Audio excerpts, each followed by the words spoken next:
a gente priorizou, né, falar sobre esse tema hoje, de icterícia neonatal, em função do nosso protocolo que foi revisado, né, com a inclusão da aferição da bilirrubina transcutânea. Então, o nosso objetivo aqui hoje é a gente revisar, né, as principais causas, fazer uma revisão das principais causas de aumento de bilirrubina indireta no recém-nascido. Nós não vamos abordar o aumento da bilirrubina direta, que seria as causas de colestase neonatal. Fazer essa revisão do protocolo de icterícia, dando ênfase, né, à utilização do bilirrubinômetro, né, que é o bilicheck, na prática clínica.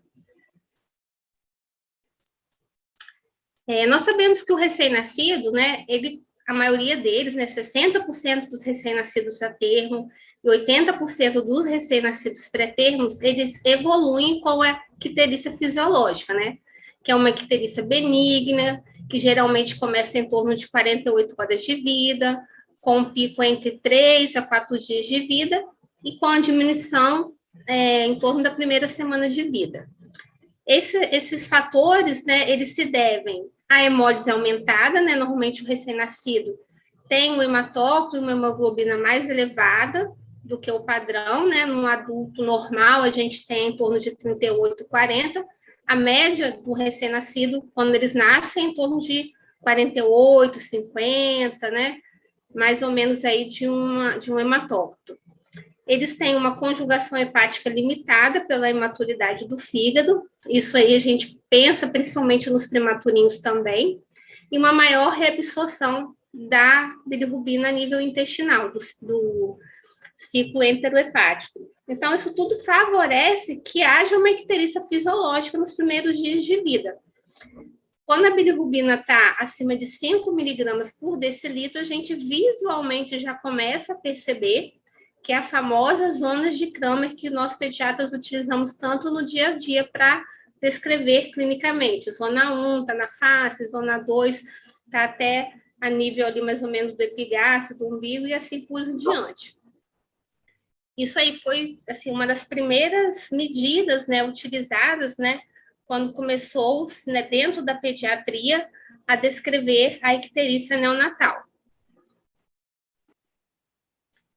A icterícia patológica, que é o que também nos preocupa muito, são aquelas icterícias que ocorrem logo nas primeiras 24 horas de vida, naqueles recém-nascidos que sabiamente, já através do ultrassom, da história materna, né, são recém-nascidos hidrópicos, que já nascem com uma bilirrubina no cordão ao nascimento, com uma bilirrubina acima de 4 miligramas por decilitro.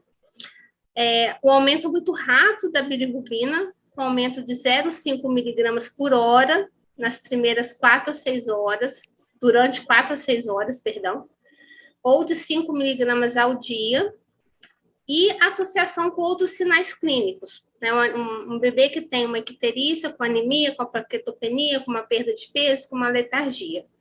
Juntando tudo isso, aqueles bebês ou mães que têm fatores de risco aumentado para a ocorrência de uma icterícia neonatal.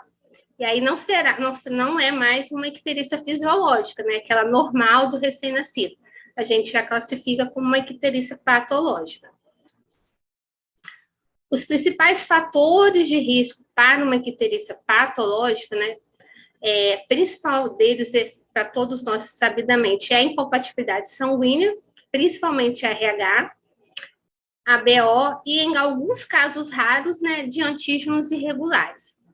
Prematuros tardios, a gente tem que estar bem atento àqueles bebezinhos que nascem entre 35 a 36 semanas, que às vezes estão super bem, nascem bem, vão para alojamento, mas é um fator de risco para esses recém-nascidos, independente do peso, evoluírem com icterícia.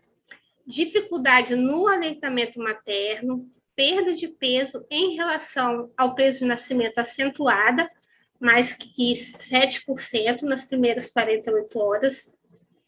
Algum irmão que tenha usado fototerapia, presença de cefalohematoma, equimoses, o clampeamento do cordão umbilical, que hoje é recomendado, né, pelo protocolo de reanimação neonatal, mas ele também leva ao aumento, ao risco maior de evolução de icterícia, descendência asiática, mãe diabética, sexo masculino e deficiência da glicose 6-PD. Os principais fatores de risco para a icterícia nos prematuros menores de 35 semanas também são a doença hemolítica, albumina sérica menor que 2,5, também rápido aumento da bilirrubina e instabilidade clínica, ou seja, aqueles recém-nascidos de maior gravidade, né, os prematurinhos de maior gravidade. Que tem uma acidose, uma sepse, que estão em ventilação mecânica ou em uso de drogas vasoativas. E como que a gente vai manejar a icterícia? A primeira coisa que nós temos que fazer é classificar essa icterícia e avaliar se tem ou não indicação de colocar esse bebê em foto. E uma forma de classificar é usando o gráfico de Butani, né? A gente tem uma referência, né, para todos, né, da Sociedade Brasileira de Pediatria, e é um gráfico que a gente usa muito na nossa prática clínica. Algumas pessoas, às vezes eu vejo, principalmente residentes, né, quando começam, eles usam o gráfico de Butani para indicar a foto. E, na verdade, o gráfico de Butani, ele é para estimar o risco daquele recém-nascido necessitar da foto ou evoluir com uma icterícia. O gráfico, né, que você utiliza da idade gestacional e horas de vida, que é da Sociedade Americana de Pediatria, aquele gráfico a gente usa para ver se a criança tem ou não indicação de foto. O gráfico de Butani, ele é utilizado para avaliar o risco daquela criança evoluir com uma icterícia que tem indicação de foto. Então, as crianças que... Eu vejo uma criança, afira a bilirrubina dela, e essa bilirrubina está acima do percentil 95, quase que 100% dessas crianças vão precisar utilizar foto. Então, é uma criança que, se por acaso eu joguei no outro gráfico, vou botar aqui, nesse gráfico aqui, e ele ainda não tem indicação de foto, é uma criança que eu devo medir de novo a bilirrubina após 6 a 12 horas, porque é uma criança que tem alta chance de evoluir para uma icterícia com necessidade de foto. Aquelas crianças que estão entre o percentil 75 a 40, a gente chama de zona de risco intermediário. Aqui a gente tem o zona de risco intermediário alto, onde em torno de 13% dessas crianças vão evoluir para a necessidade de foto. A zona de risco intermediário baixo, onde apenas 2% vão evoluir para a necessidade de foto, e a zona de risco de baixo risco, onde essa criança praticamente não tem risco, e se tiver no momento da alta, eu posso dar alta para essa criança tranquilamente. Esse gráfico é muito bom para a gente utilizar na alta hospitalar. Ele te dá uma estimativa de risco de necessidade dessa criança voltar ou precisar colher uma nova bilirrubina com 48 a 72 horas.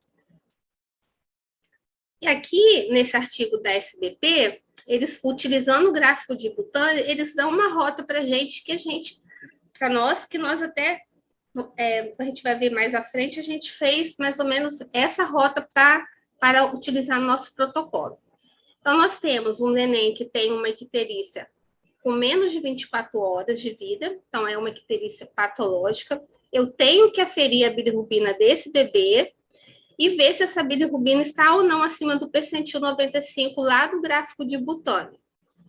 Se não tiver, olhando a idade gestacional, o tempo de vida desse bebê, eu tenho que reavaliar essa bilirrubina com 4 a 8 horas. Se o meu bebê está ictérico, ali com 36 horas de vida, com uma icterícia em zona 2, eu vou aferir a icterícia, seja transcutânea ou sanguínea, vou avaliar em qual percentil de zona de risco que ele está no gráfico de Butani e vou indicar a fototerapia conforme a idade gestacional desse recém-nascido. Com 48 horas, eu vou avaliar também a icterícia desse recém-nascido. Se a bilirrubina tiver menor que o percentil 75 e esse recém-nascido tiver fatores de risco, tem uma incompatibilidade sanguínea, é um filho de mãe diabética, eu posso dar alta para esse bebê, mas eu vou reavaliá-lo em 72 horas. Então, reforçando, né? O gráfico de Butani, ele te dá o risco daquele recém-nascido evoluir com icterícia.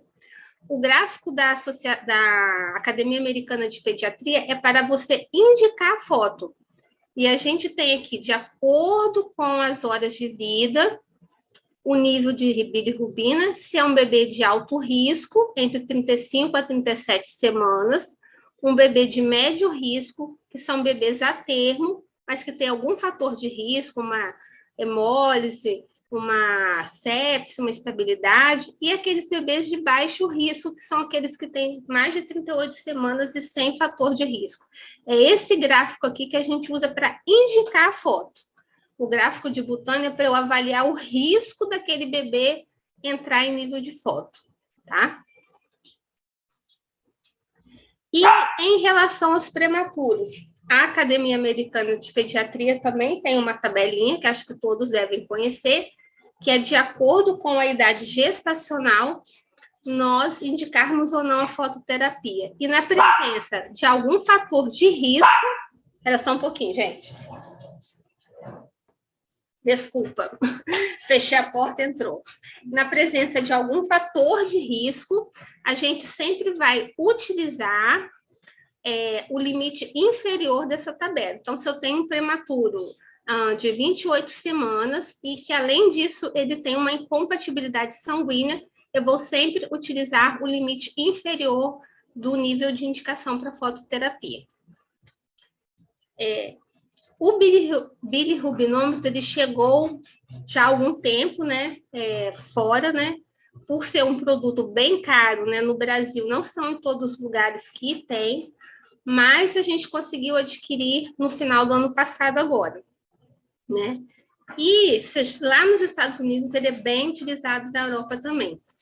A Sociedade Americana de Pediatria recomenda que todos os recém-nascidos, antes da alta hospitalar, tenham uma avaliação de dosagem da bilirrubina, seja ela sérica ou transcutânea. Os dois principais aparelhos que a gente tem no mercado, que são aparelhos com melhor índice de confiança, é o da Drager, que é o que a gente adquiriu, e o da Philips, que é o BiliCheck. Quais são as vantagens, né?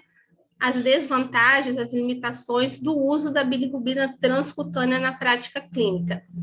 As vantagens, a gente, né, de cara, a gente tem uma redução importante da necessidade de punção venosa, ou seja, aquele recém-nascido que está com uma icterícia e eu vou colher o sangue dele para ver se entra ou não em nível de foto. Às vezes não vai entrar e eu fiz uma coleta dolorosa e fiz um custo a mais para o laboratório. Então, isso é uma das principais vantagens, né? Redução da punção venosa, de dor, redução dos custos laboratoriais.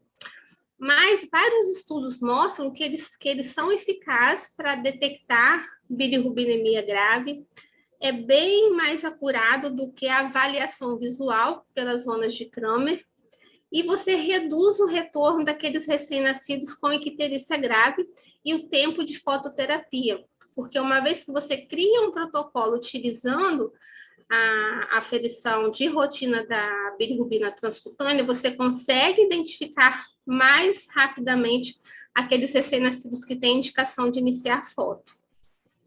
As limitações do aparelho, eles podem subestimar valores acima de 12 a 15. Alguns estudos mostram uma confiabilidade até 14, né?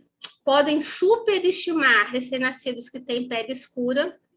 Uma vez que a gente inicia a fototerapia, ele não é mais confiável, né? Então, eu não devo medir o nível de icterícia de um bebê que está em foto usando o bilirrubinômetro, eu tenho que realmente colher o nível sérico.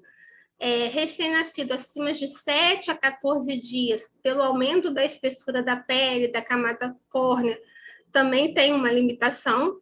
E em recém-nascidos prematuros, a gente vai ver que é muito questionável isso, né? Alguns estudos falam de uma limitação, mas outros mostram que essa diferença é bem pouca e que a gente pode utilizar com uma boa confiabilidade.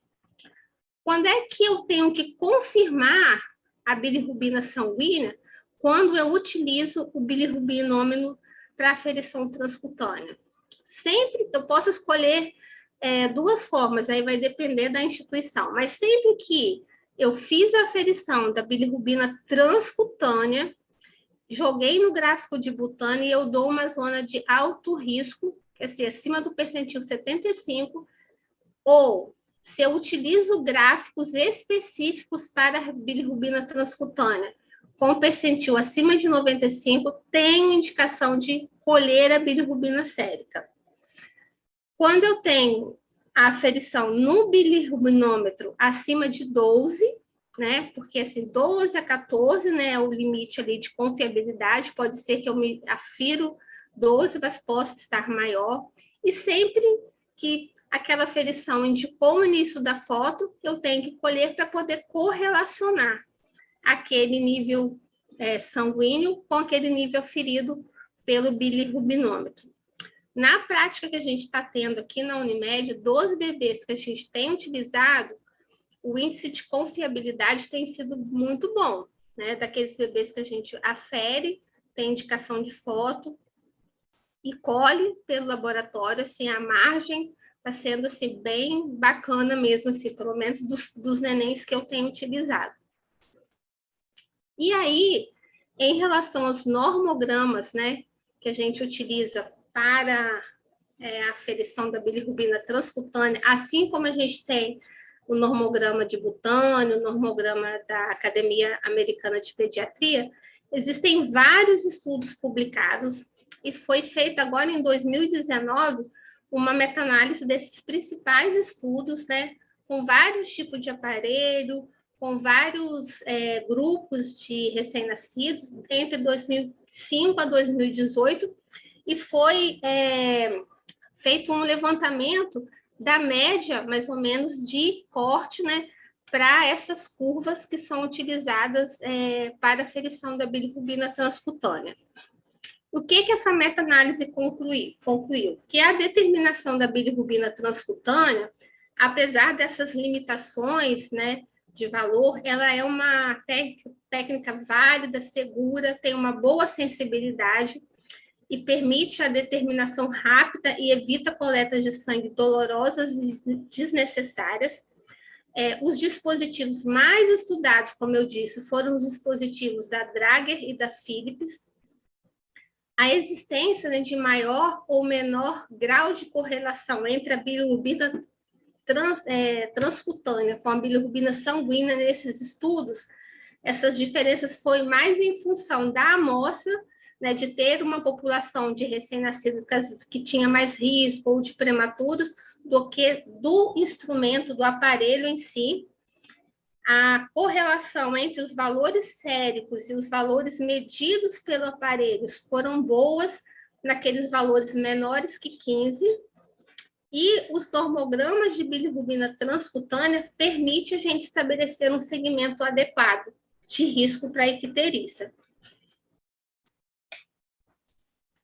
E um dos normogramas mais utilizados na prática clínica é o normograma de Michels, que é o que a gente vai utilizar no nosso protocolo. Então, é como se fosse aquele normograma da Academia Brasileira de Pediatria, onde você tem o tempo de vida do recém-nascido e o nível da bilirrubina transcutânea, dividido também por percentis. Sempre que o percentil for acima de 95% com o tempo de vida, é indicativo de você colher a bilirrubina sérica para você confirmar aquele resultado. E a partir desse normograma, nós geramos um protocolo onde a enfermagem... Estão me ouvindo? Onde a enfermagem automaticamente vai de rotina aferir a bilirrubina dos recém-nascidos, com 24 horas, naqueles recém-nascidos em que durante a internação perceba-se que ele está na zona 2 de Kramer, e antes da alta hospitalar. Isso aqui vai ser de rotina. A enfermagem vai aferir, vai jogar no fluxograma, que foi todo parametrizado de acordo com aquele gráfico de Maissons, e vai avisar para o médico assistente, doutor, a bilirrubina deu indicação de você fazer a coleta sanguínea para você verificar. E aí a gente vai fazer essa coleta sanguínea para poder avaliar o nível da bilirrubina sérica. Sempre que, de acordo com aquele normograma, o fluxograma mostrar que pelo tempo de vida essa bilirrubina está acima do percentil 95 ou for acima de 12, eu tenho indicação de colher exames, tá? E os exames que a gente vai ter indicação de colher é a bilirrubina total, hematócrito e hemoglobina. Se o recém-nascido tem incompatibilidade sanguínea, a gente associa reticulócitos com bis direto. E se é um prematuro, a gente associa a coleta de bilirrubina. Por que eu estou falando isso? Porque às vezes as pessoas colhem muitas coisas, né? Já vi colher hematócrito, bilirrubina, LDH, enzimas hepáticas, né? Então não precisa de LDH, você colheu reticulócito em caso de incompatibilidade sanguínea. Se não tem fator de risco, só bilirrubina total, hematócrito e hemoglobina. Em relação aos prematuros, existem estudos que mostram que o bilirrubinômetro também pode ser usado no prematuro.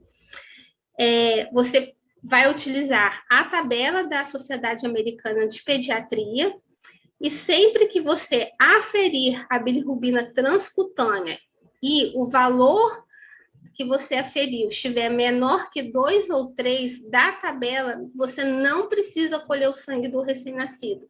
Isso diminui bastante, né, as coletas desnecessárias. Então, um exemplo aqui, se eu peguei um prematuro de 30 semanas, eu usei o bilirrubinômetro, a minha bilirrubina deu 5, ele não está em nível de foto, e eu também não preciso furar o bebê para confirmar se está ou não, tá? Eu só vou colher se estiver com uma diferença de 2 ou 3 daquele valor da tabela. O recém-nascido, como eu disse, ele tem uma pele mais fina, uma camada córnea ausente, dependendo da idade gestacional, então a aferição era um pouco comprometida. Mas usando essa margem de segurança, dá para você usar tranquilamente de acordo com os estudos. Tem um bom índice de acurácia. E para o futuro agora, né, o que a gente vê? O BiliCheck, né, ele é bastante utilizado nos Estados Unidos e no Reino Unido, na Europa, minimiza bastante a coleta de sangue, ele é bem seguro. Ele costuma falar que o auditor precisa da operadora e a operadora precisa, né, do hospital. Isso. E o que a gente está evoluindo agora para o futuro, né, é a aferição da bilirrubina como se fosse um destro, né, que é o bilistick, né, você fazer aferir ali na pontinha do calcanhar, e aí você tem um nível sérico dessa bilirrubina, e também para a fototerapia domiciliar, naqueles recém-nascidos onde a gente não tem um fator de risco, como a incompatibilidade sanguínea, ou que os níveis de bilirrubina são níveis que não chegam, né, perto de níveis, né, de risco para exsanguíneo e transfusão. Isso é para a gente pensar aí no futuro, né, a utilização desses modos. É isso, gente, que eu tinha para falar. Era mais para a gente poder implantar aí o nosso protocolo e estar utilizando agora de rotina automaticamente. A enfermagem já vai aferir, né, os bebezinhos com 24 horas de vida, nas zonas 2 de cama, e sempre antes da alta hospitalar, ou sempre que nós, ao passar visita, independente desses horários, né, já padronizados de aferição, detectarmos que o bebezinho está ictérico, a gente pode também solicitar a aferição junto à enfermagem. Vou abrir aqui para todos. Então, alguém tem algum questionamento? E o Luiz Renato, para complementar aí. Eu queria, primeiro, assim, parabenizar a doutora Maura aí, nossa coordenadora da UTIM, junto com a doutora Natália, né, pela brilhante palestra, muito bacana, muito importante o bilirrubinômetro, tá? Isso é um avanço realmente muito grande. Sou da época antiga que a foto era foto convencional, o tratamento era tardio, e o que a gente via que realmente tinha muita sangue de transfusão, né? Coisa que a gente não vê mais, graças a Deus, né? Uma pergunta, Maura, em relação ao protocolo. Assim, eu acho muito importante realmente escolher o exame, fazer a checagem, né, em 24 horas e fazer na alta. Agora, a avaliação da icterícia na zona 2 de Kramer é avaliação médica, exame físico. Eu acho confuso deixar isso aí para a enfermagem resolver, entendeu? Eu passo no quarto e falo, mãe, Não, não tem não, ictéria, entendeu? Então assim, eu, a princípio, eu tenho que pensar nesse item, eu acho que 24 horas perfeito, antes da alta perfeita. Agora, a enfermagem decidir pela gente se faz ou não faz uma avaliação em cima do exame físico, que é nosso, eu acho que assim aqui temos que questionar e ver o que a turma acha, entendeu? Dos pediatras, né? a nossa O que ideia, você a acha? princípio, é a enfermagem, se ela, né, digamos assim, achar que está nível 2, ela só vai fazer a aferição e comunicar ao médico, entendeu? Até porque o médico tem que estar ciente disso, né? Então, ela pode até aferir, mas o resultado que der, ela vai comunicar ao médico. Eu assim, tem que questionar isso aí, não estou indo contra Sim, sim. Não, esse podemos questionar. item aí, mas acho que tem que questionar com os colegas, o que os A gente colegas acham, pensou, né? Isso aí. a Já que a gente experiência pensou, a experiência é subjetiva a avaliação, né? sim, sim. E é exame físico, né? Eu botei lá, não é ictérico. A primeira fala, está ictérico, sim, vou colher, vou fazer o bilicheck. Então, A acho que tem gente, que decidir, rever, né? a gente pode, de É. repente, padronizar com 24, 36 e pré-alta também, né? Fazer uma Doutora, padronização Maura, independente das zonas 2. eu só Eu questionei, tô te tá? Eu entendendo, posso estar tô te vendo isso, entendendo. entendeu? E até É uma porque área do mãe, a gente. médico, né? E mãe Sim, também é muito sim. sensível, né?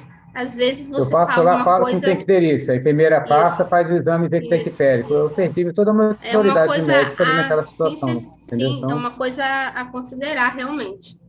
A gente pode considerar, sim, com certeza. eu tenho muitas perguntas, tá? Mas primeiro vamos abrir para as pessoas que estão assistindo, né? Quem quer Joia. perguntar, fazer alguma pergunta aí, depois eu faço as minhas 50 mil perguntas. Não, você está Alguém aqui para tem? responder, você não está para fazer pergunta, não. Não, Maura, entendeu? Maura, Oi, oi. Graziele, parabéns, né? Eu até coloquei no chat aí, parabéns pela aula, acho que ficou muito claro, tá? Eu acho que esse era o anseio né, Luiz, há muito tempo desse aparelho. Só sobre, comentando o que o Luiz falou, eu concordo que a gente tem uma enfermeira que faz o teste do coraçãozinho com 24 horas em todos os bebês. Então, Isso. já é uma rotina da instituição. Então, acho que se ela faz esse exame já do coraçãozinho e ela levar o aparelho e ter como protocolo 24 horas e depois na hora da alta, acho que teria maior segurança e não ligaria, né, como o Luiz falou, a percepção da enfermagem que ela não tem, às vezes, uma capacidade de estar ali Sim, fazendo sim. esse exame físico.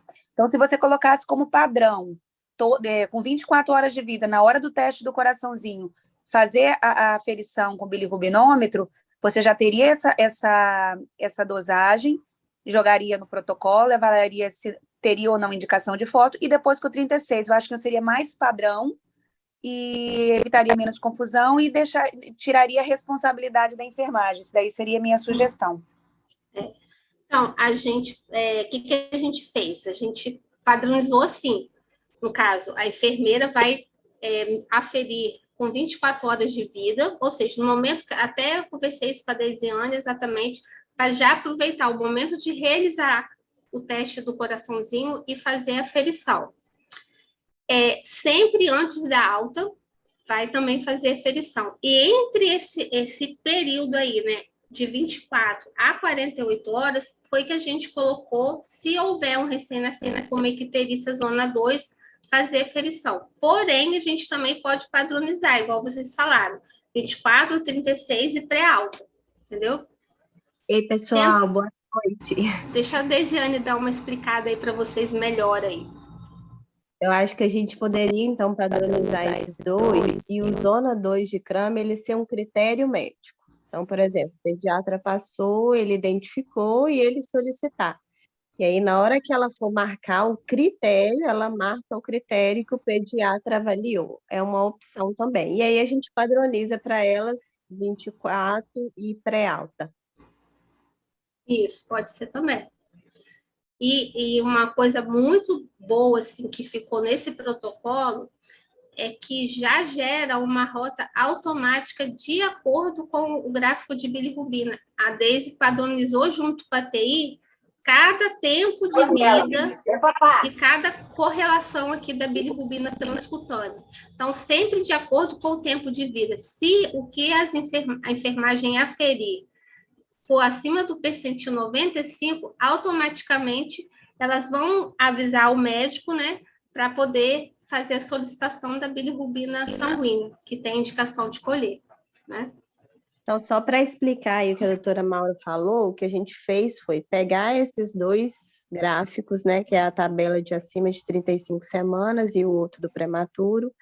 A gente fez uma tradução como se fosse marcando as linhas de cada fase ali, e a gente traduziu isso em cálculo de TI, que é em algoritmo. Então, quando ela jogar, ele vai fazer basicamente como se fosse marcar a mão na tabela, mas em cálculo de algoritmo para TI. Porque aí não precisa ficar imprimindo papel e marcando, e quando jogar as variáveis, que é no caso acima de 35 ou as abaixo, ele já faz o cálculo de se está no percentil acima de 95 ou no abaixo, que são variáveis diferentes. A gente traduziu essas duas palavras e jogou num algoritmo para dizer para a enfermagem ali se vai... Não, são duas rotas, se comunica ao pediatra que deu um resultado alterado, né, para ser avaliado qual vai ser a conduta, o pediatra vai definir, ou se está dentro da normalidade de acordo com essas duas tabelas. Maura, Oi. como a Deisiane colocou agora, se é um protocolo e se vai ter indicação de coleta real, né, não é a avaliação do médico porque, né, o aparelho, né, acusou que realmente tem necessidade de coleta, você não seria interessante, quando apitar, né, quando cair no protocolo a rota, que tem que realmente fazer, se todos né, concordarem, o que você acha da gente já colocar, como tem outros protocolos, que a própria, como o protocolo de sífilis, né, que a enfermagem, se eu não me engano, libera o VD, a gente já liberar esse exame automaticamente? Seria ótimo. Confirmatório. Sim, acho que como valeria é protocolo, a pena. Vai ter que pedir, né? O médico não vai questionar porque o protocolo já está mais que provado. Eu acho que a gente poderia, para ganhar tempo e não ter que incomodar um outro médico do PS, como colocar, né? Para poder fazer. Colocou aí. E aí você comunicaria já o resultado, né, ao médico assistente logo pela manhã, né, caso for de madrugada, que eu acho que tem que ser o médico assistente, né? Que é o que a gente que fica realmente com os bebês da maternidade. De repente, a sugestão a gente pode ver, eu acho super viável e a gente vai ganhar tempo e agilidade. Também acho, é uma boa ideia. Até porque, por exemplo, a enfermagem obstétrica, quando admite lá a gestante, ela já pede automaticamente o VD, né? O VDRL, né? Acho que vale a pena, sim, se a gente puder fazer isso. É uma boa sugestão.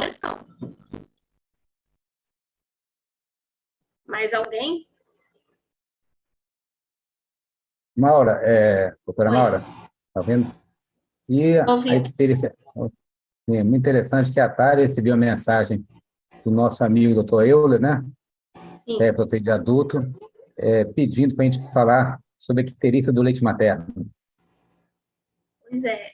Bom, então, pode, né? A gente sabe que pode acontecer, né? Vou passar a bola para você responder aí, porque a gente combinou, mas hoje em dia acho que é pouco indicado você suspender o aleitamento materno, né? Antigamente tinha uma história de você ficar 24 horas sem amamentar, mas hoje em dia, até onde eu sei, já não tem mais essa indicação. O que você me diz aí como gasto? Como eu sou antigo, né? Eu já retirei já algum neném do leite materno, né? Fazia a fórmula por 3 dias. Né? Ele se melhorava, cai total.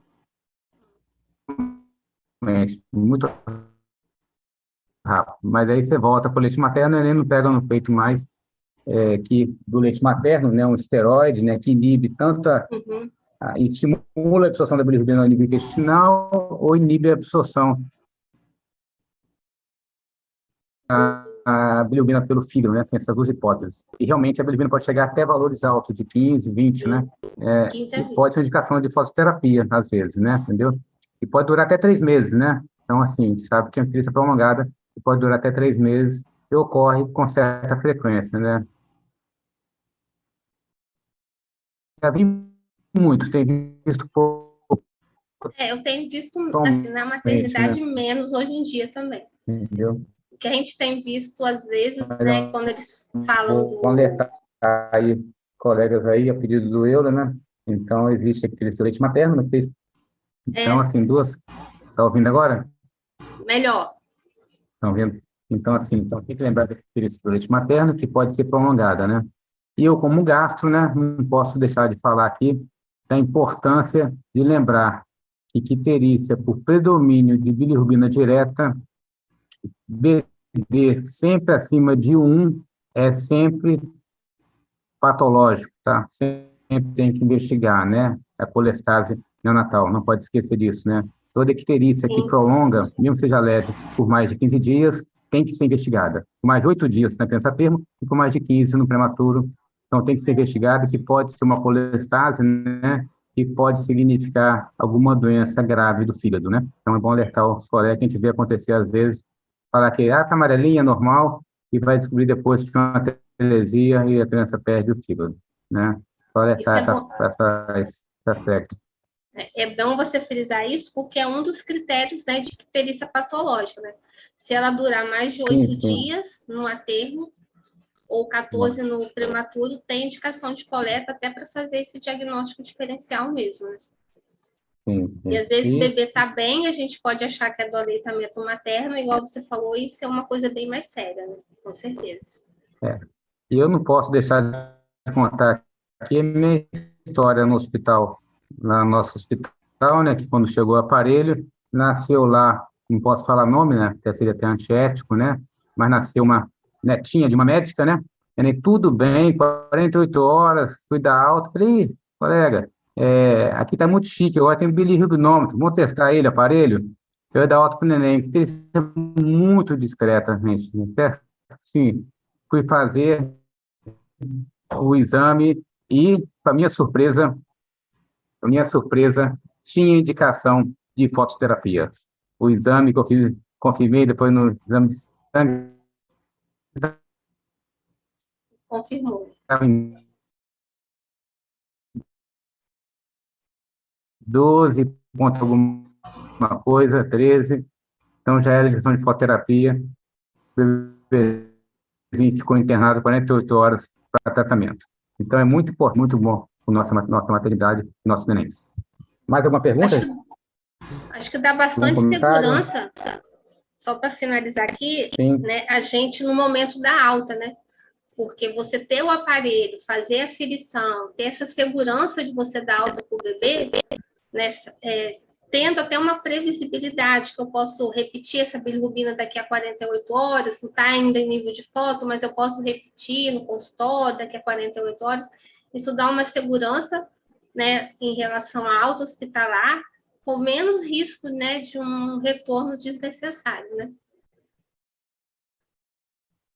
Além do retorno, menos risco de uma icterícia grave, né? Uma indicação de sanguíneo, né? Um risco de kernícteros, né? Então, realmente, uma grande segurança para nossos nenéns. Hoje em dia, a gente vê bem menos, né? Graças a Deus, né? Por conta da tecnologia dos aparelhos de fototerapia, com as lâmpadas de LED, que melhoraram bastante, né? Mas ainda a gente tem ainda no Brasil uma média de sequelas, né, e óbitos até com um CID de uma icterícia ou de um kernictus, que quando você faz isso em distribuição por locais, né, os estudos mostram que são principalmente nas regiões mais carentes, né? Então, assim, ainda temos casos no Brasil em menor prevalência, mas a gente ainda tem. E é muito triste. Quando a gente vê realmente é bem triste. sim, com certeza a encefalopatia por Kernicterus, todas são terríveis, mas ela consegue ser pior. Sim, sim, né? com certeza. Então, assim, acho que não tem mais pergunta, né? Tudo esclarecido, né? Doutora Maura, Luiz, quer acrescentar aí, Graziele? Pode oi, acrescentar, temos tempo. deixa só complementar, né, dessas vantagens, né? Nós estamos com a maternidade cada dia mais lotada, né? E a agilidade com esse protocolo, eu vejo que a gente vai conseguir dar uma alta num tempo mais ágil, e ela vai ficar aquele bebê, às vezes, um dia inteiro esperando, né, a coleta de exame, né, além de toda, como a Maura falou, né, sobre as consequências de uma coleta, né, no sentido tanto de custo, quanto de, né, sofrimento ali para o bebê, né, o desgaste familiar, mas também com um resultado mais rápido, você consegue, se realmente já instituir o tratamento de imediato, ou realmente já liberar esse leito para que a gente possa, né, ter agilidade aí para internar outros bebês. Então, isso também vai ter uma grande vantagem e acho que mais um protocolo aí de sucesso. Parabéns mais uma vez, Maura. Obrigada, equipes. Obrigado. Com certeza. Vamos começar a usar, né? Já estamos usando informalmente, agora com o protocolo no sistema, né, vai ficar muito melhor, né? Eu adoro aparelho, uso direto. Adoro aparelhinho. Pena que é tão caro, né? Pena Sim, que é tão tem que ter caro. cuidado, cuidado no manuseio para não quebrar, né?